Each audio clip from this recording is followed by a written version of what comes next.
น้องก็ว่าพยายามสิคมมาล้มอยู่แต่มันหลายมือแล้วมาแต่เวียกมันได้ยินแต่เรื่องอันเดียวอันนี้เรื่องเที่ยเรื่องเต็มๆนี่มันมีอย่างมันจบเลยใจเย็นๆน้องใจเย็นมันหลายเทื่อแล้วมาไหนมันก็แบบเก่าอันนี้มันไผหลายเถื่อว่าจุบว่านั่นดูไผหลายเถื่อไผมาหลายเถื่อนับตั้งแต่ชาวบุญเข้ามาผม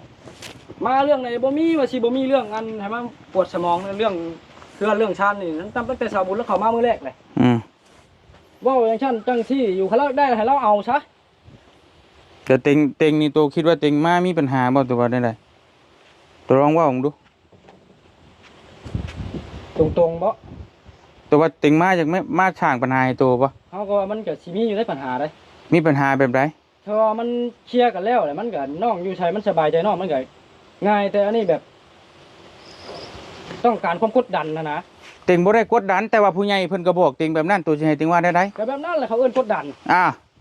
แล้วเต็งมีชวนได้ชวนเสียยังนำตัวเต็งถามตัวนี้มันก็บ่มีอยู่แล้วแหละนี่แต่ว่าน้องก็บ่ได้มีหยังชวนได้ชวนเสียเลยแหละได้ถ้าสมมุติว่าเมียตัวได้ตัวอยู่นี่ตัวก็ได้มันเป็นยังสิบ่ได้บ่คันอยู่แบบนี้อยู่แบบปวดสมองครับน้องตรงแล้วอยู่ทำดีกว่าตัวก็ไปอยู่ทำฉันพาเมียตัวไปอยู่ทำผู้น้องอยู่แท้เบาก็ไปเลยอยู่แท้จังได๋บ่อยู่ดอกเฮือนหลังนี่นะว่าตรงบ่อยู่ก็บ่อยู่ก็สิว่าหยังน่ะมันบ่อยู่เลยกลับไปกลับแล้วเดี๋ยวนี้ตัวเว้าได้บ่อยู่เด้อบ่อยู่โอเคหนีรถอย่ามาใกล้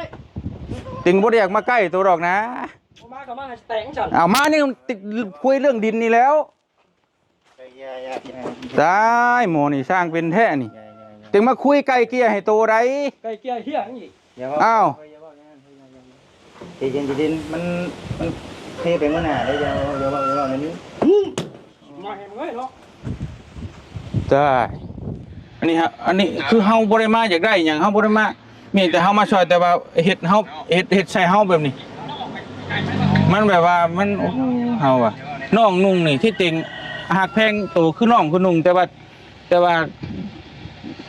ติงบ่จักคงเว้านะเนาะอีหลี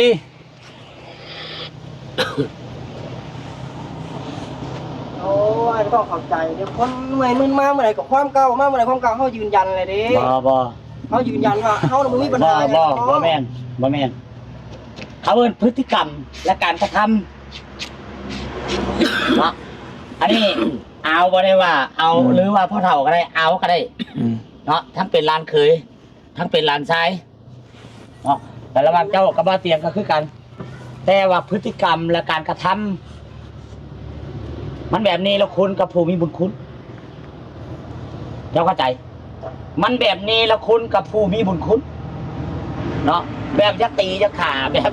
ท่าทายแมนพฤติกรรมแมนนี่อยู่ในคลิปมันมีเหี้ยซัดนะมันบ่ได้จะว่าไอ้เหี้ยไอ้ซัดมันบ่ได้อาจจะทุบเสาทุบยังไต่มันบ่ตีเอาเดี๋ยวเอานี้เอามันนี้ดินี่เอาคลิปเอาเบิ่งแป๊บเดียวเอาเข้าใจแล้วเอาอันนั้นการกระทำของเจ้าอันนั้นถือว่าผิดกับว่าผิดเพราะว่าการกระทำน่ะเดี๋ยวนี้คือเป้าเตียงนี่คนที่มีบุญคุณ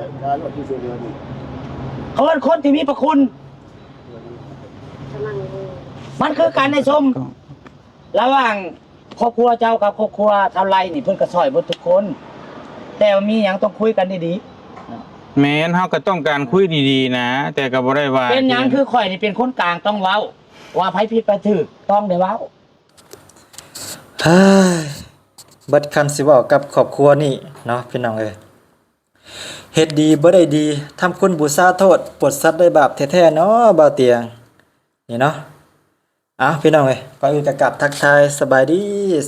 และสวัสดีพ่อแม่พี่น้อง FC เบิร์ดสุคนเด้อ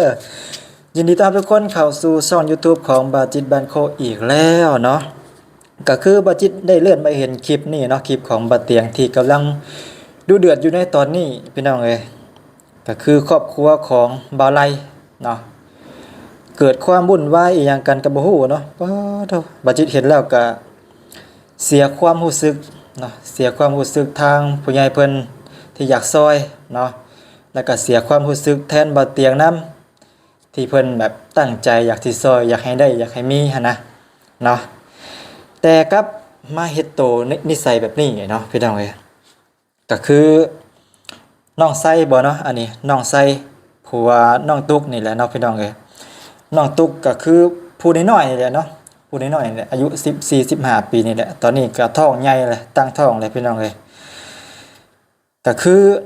ผัวน้องตุ๊กนี่เนาะมาเฮ็ดโตนิสัยแบบนี้บ่จิตมันเบิ่งแล้วมันบ่ควรเนาะมาเฮ็ดโตนิสัยนักเลงมาเฮ็ดโตนักเลงใส่กับผู้ที่มีพระคุณก็คือบ่เตียงนี่แหละเนาะบ่เตียงก็คือผู้ที่มีพระคุณผู้ที่มาสดมาซอยผู้ที่มาซอยด้วยใจอยากให้ได้อยากให้มีอยากให้ครอบครัวนี่นะมีที่อยู่เป็นหลักเป็นแรงเนาะก็คือแต่ก่อนครอบครัวเพิ่นก็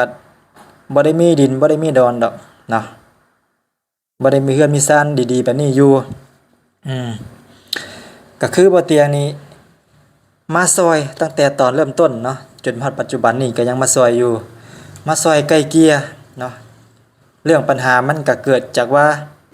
บ่าวไร่นี่เนาะบ่าวไร่ก็คืออ้ายของบ่าวไซผู้ที่เฮ็ดโตนักเลงนี่แหละ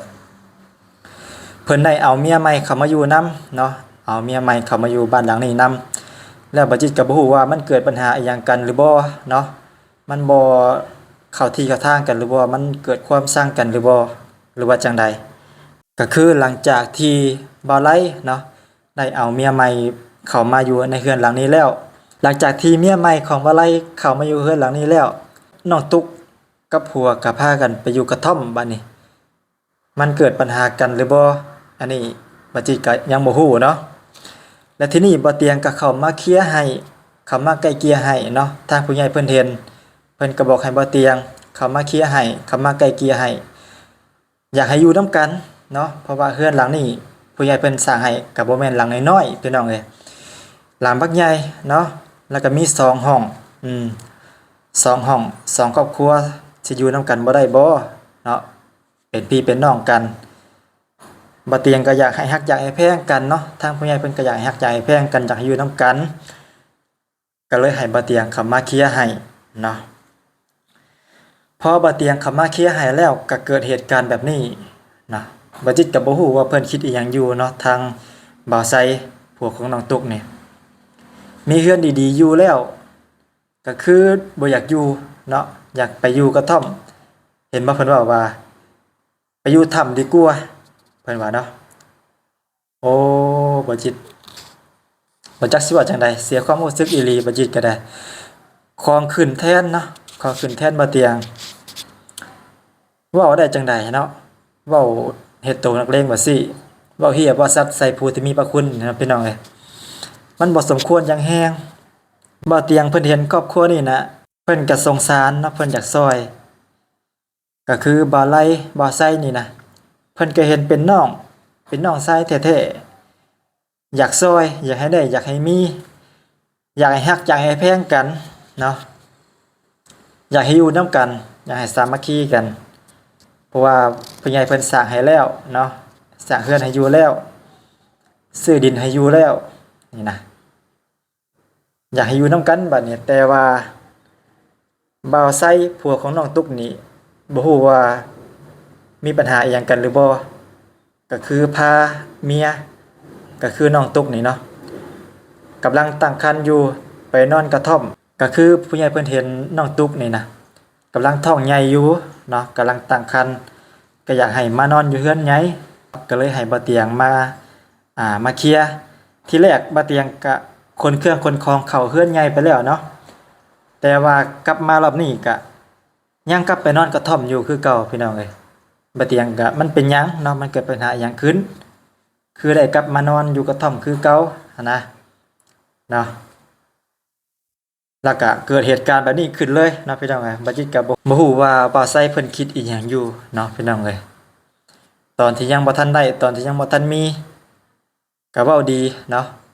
เว้าดีนอบน้อมถ่อมตนบัดพอไล่พอมีแล้วก็คือเฮ็ดโตนิสัยแนวนี้เนาะเฮ็ดโตนักเลงใส่ผู้ที่มีพระคุณก็คือบ่เตียงเนาะบ่เตียงเพิ่นนี่สดซอย ซอยด้วยใจแท้ๆซอยบ่ได้หวังผลประโยชน์อีหยังเลยเนาะซอยอยากให้ได้อยากให้มีอยากให้ครอบครัวนี้ได้อยากให้ครอบครัวนี้มีฐานะเป็นอยู่ที่ดีเนาะก็คือบ่เตียงเพิ่นก็ซอยตั้งแต่พ่อแต่แม่แล้วแหละเนาะพ่อแม่ครอบครัวนี่นะซอยให้มีที่อยู่เป็นหลักเป็นแรงเนาะซอยให้มีชีวิตเป็นอยู่ที่ดีขึ้นแต่กับมาเนรคุณกับบ่เตียงเนาะมาเฮ็ดตอบแทนแบบนี้บ่เนาะมันบ่สมควรพี่น้องบ่สมควรอย่างแฮงมาเฮ็ดนิสัยนักเลงต่อผู้ที่มีพระคุณเนาะก็คือจะเป็นกันเบิดทั้งครอบครัวเนาะพี่น้องเอ้ยทั้งพ่อทั้งแม่ของบ่าวไซนี่ก็คือจะเป็นคนจักสิว่าจังใดบ่จิก็ได้เนาะเป็นคนบ่ยอมรับผิดนะก็คือลูกของตัวเองผิดแท้ๆเนาะพี่น้องเอ้ยลูกของตัวเองผิดแท้ๆแต่กับบ่ยอมรับเนาะบ่ยอมรับมาเตียงกับมาซอยเนาะมาซอยครอบครัวนี่ก็หลายซอยให้มีชีวิตเป็นอยู่ที่ดีขึ้นเนาะแต่พอได้ดีแล้วกับลืมบุญคุณเสียความรู้สึกแทนเสียความรู้สึกกับผู้หลักผู้ใหญ่เพิ่นเนาะที่เพิ่นได้ซอยมาจนมาฮอดตอนนี้เสียความรู้สึกแทนบ่เตียงที่เพิ่นซอยมาตั้งแต่ต้นๆเนาะซอยมาตั้งแต่ต้นๆจนมาฮอดตอนนี้พี่น้องเอ้ยเมื่อยแทนนะเมื่อยใจแทนตั้งแต่บ่จิตติดตามบ่เตียงมานี่รู้สึกว่าเครียดนี่หนักสุดๆนะพี่น้องเอ้ยเฮ็ดโตนิสัยแบบสุดๆนะเฮ็ดโตนิสัยต่ำซามนิสัยแย่ๆพี่น้องเอ้ยเฮ็ดโตนิสัยนักเลงแบบนี้นะบ่ควรที่จะซอยอีกต่อไปเนาะบ่ควรที่จะซอยเฮาซอยเท่าใดก็บ่เฮ็ดบุญคุณเฮาสมมุติเนาะพี่น้องเอ้ยสมมุติว่าเฮาให้เข้ามาเทื่อเดียวนี้มามันยังสำนึกบุญคุณเฮามันยังฮู้บุญคุณเฮาเนาะแต่ว่ากับคนแนวนี้นะซอย100เทื่อพันเทื่อก็บ่ฮู้บุญคุณบ่สำนึกบุญคุณเนาะจากที่ติดตามบ่เตียงมาเนาะซอยคนมา5-6 ปีมีเคสนี่แหละมีครอบครัวนี่แหละที่เฮ็ดโตนิสัยแย่แบบนี้เนาะบ่สำนึกบุญคุณเนรคุณเนาะตอนนี้ก็คือบ่าวเตียงเพิ่นมอบกรรมสิทธิ์ให้น้องตุ๊กก็คือน้องสาวของน้องแต่เนาะตอนนี้น้องตุ๊กก็กำลังตั้งครรภ์อยู่กำลังท้องใหญ่อยู่นะให้น้องตุ๊กนี่อยู่เรือนหลังนี้ให้มีสิทธิ์อยู่ในเรือนหลังนี้เนาะแต่ว่าบ่าวไซนี่บ่แน่ใจเนาะเพิ่นสิอยู่นำหรือบ่หรือว่าจังใดเนาะเพราะว่าได้เกิดเหตุการณ์แบบนี้ขึ้นแล้วบ่เตียงก็จักสิว่าจังใดเนาะกับครอบครัวนี่มาเฮ็ดโตนักเลงเฮ็ดโตกลางกับผู้ที่มีพระคุณแบบนี้นะเฮ้ยเมื่อยเนาะบ่จิตมาเบิ่งกันก็ได้ขอขึ้นแทนเมื่อยนำบ่เตียงนะมาพบมาเจอกับคนแบบนี้คนนิสัยแย่ๆแบบนี้นะผู้ที่ดีก็มีอยู่เนาะผู้ที่ดีก็มีหลายอยู่ผู้ที่เพิ่นไปซอยแล้วบ่ดีแบบซี่ก็มีหลายอยู่ก็มีให้เห็นหลายอยู่เนาะพี่น้องเอ้ยเนาะแต่ว่ามันบ่ควรหยังแฮงเนาะจากที่บ่จิตได้เบิ่งต่อยตีกำแพงเนาะด่าเหี้ยด่าสัตว์จังซั่นจังซี่มันบ่สมควรหยังแฮงเนาะเนาะพี่น้องเอ้ยจังใดบ่จิตก็ขอเป็นกำลังใจให้บ่เตียงเนาะให้สู้ๆให้เฮ็ดความดีต่อไปหั่นแหละเนาะพี่น้องเอ้ยส่งกำลังใจให้บ่เตียงแล้วก็เป็นกำลังใจให้ทางผู้หลักผู้ใหญ่เพิ่นเนาะ